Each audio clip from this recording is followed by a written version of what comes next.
শুধুমাত্র এই দোয়াটি একবার পড়েন, আল্লাহ তাআলা আপনার 90 বছরের গুনাহ মাফ করে দেবেন ইনশাআল্লাহ।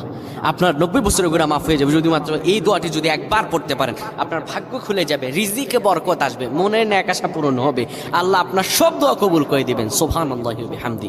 এত ফজিলত, এই দোয়াটা আপনারা শেয়ার করে দিবেন। এই যুবকেরা, আমল না করেও সওয়াব পাবা। তোমার একটি শেয়ারে, একটা বাটনে প্রেস করে তুমি সওয়াব পেয়ে যাবা। কারণ তুমি আমল না করো, অন্য কেউ যদি তোমার শেয়ারের বদৌলতে আমল করে, সওয়াব তুমি পেয়ে যাবা। নবীজির হাদিস।